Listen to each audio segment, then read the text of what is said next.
Hello friends, followers and channel members, welcome to another quick video here in Microsoft Flight Simulator, and in today's video I'm going to be just taking a quick look at the new features added by FSI Panel for Microsoft Flight Simulator, in which we can now find any weather that we want to, the perfect storm if you wish, and practice navigating and landing our aircraft. If you're not familiar with FSI Panel stands for Flight Simulator Instructors Panel, and basically it's akin to the kind of instructors panel that they have in real flight schools, whereby the instructor can set up an aircraft at any predetermined part of an approach, on finals, downwind, or even starting as far out as the beginning of a standard instrument arrival. Not only that though, it makes sure that all of the aircraft is fully set up. That means that the McDo box, the flight computers are all set for you, so all you need to do is press a button and within 60 seconds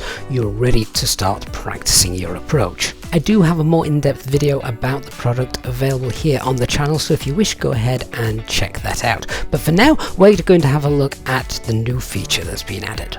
So once we've loaded in order to get FSI Panel to work correctly, particularly if you're planning on flying this with the Phoenix aircraft, then just pick any airport that you wish and ensure that you start on the runway. The reason for this is then as you spawn in, all your engines will be running and you'll be set up by default with everything ready to go. So we'll just go and wait for that to load.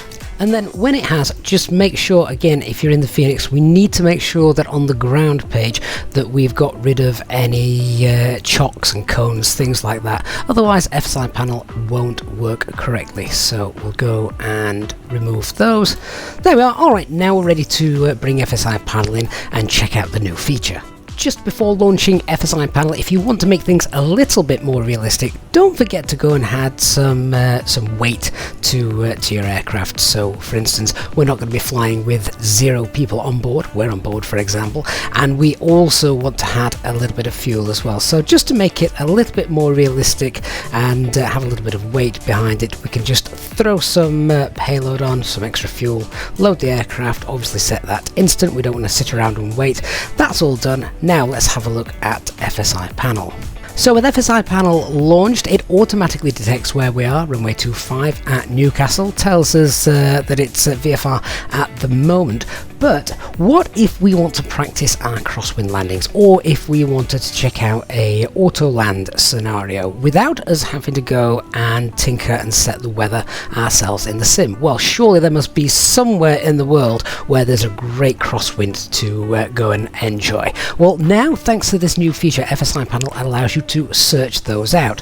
So if we go to select an airport by choosing random, now we can see we've got all these little fields that we can go and fill out, so we can just check for every airport that is perhaps operating under IFR conditions, or if we want to have some low visibility, maybe low ceilings, things like that, low overcast, different runway lengths as well if you want to practice your short landings. But this is the one which is quite interesting, the wind. So we can have a look at strong crosswinds. So crosswinds, let's say, of over 30 knot crosswind landings. So if we go and select that, let's just check what runway lengths we've got set up. So a minimum runway of 2,000 meters, that's fine. A maximum runway of above 3,000, yeah, that's fine as well. If we search, it'll tell us if any of those are currently available at the moment. Apparently not. Let's just drop that crosswind down by so it's 10 to 30 knots.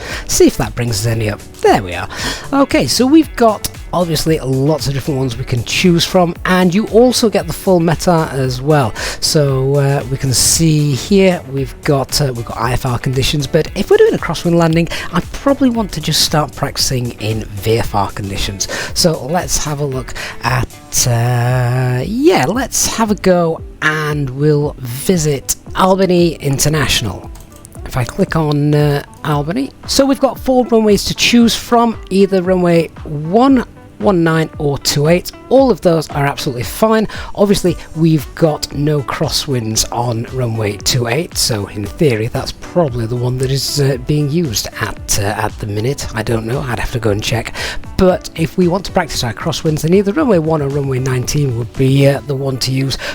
no headwind or tailwind, it is a bang on crosswind, and of course we cannot use runway 10 because the tailwind limits are beyond the limits of the A320. So given that we have got the choice, let's just go with runway 01. We've also got a nice ILS as well to help guide us down, so we'll select that.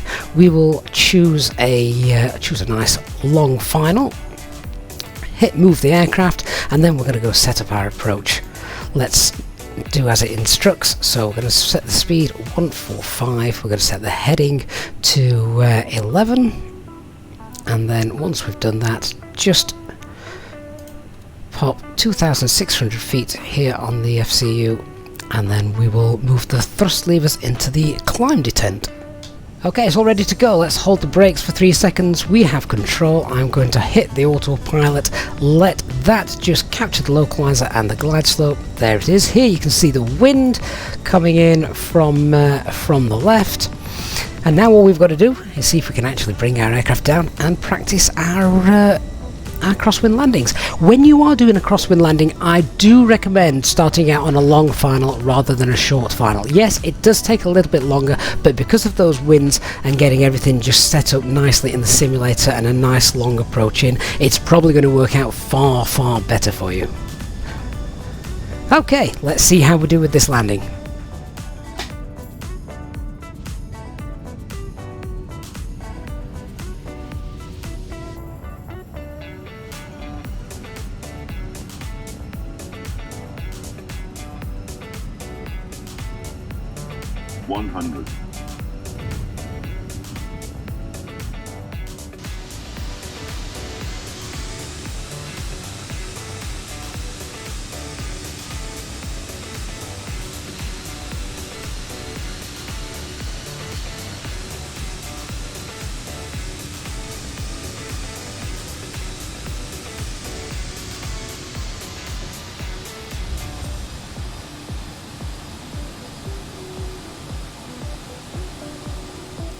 Once you've touched down, don't forget to check out the landing report. Let's see how we did for this one. It could have been a lot worse. So, I think this is a great new feature that has been added by FSI Panel, and one of the reasons that I really like it is because, yes, whilst you can go in there and set up the weather yourself, when using real-world weather from Microsoft Flight Simulator, it all around just feels a lot more realistic, perhaps with unpredictability of some of the gusts and things like that, and changing weather conditions that are just very, very subtle and not things that will happen when you're using a fixed weather preset across the entire globe.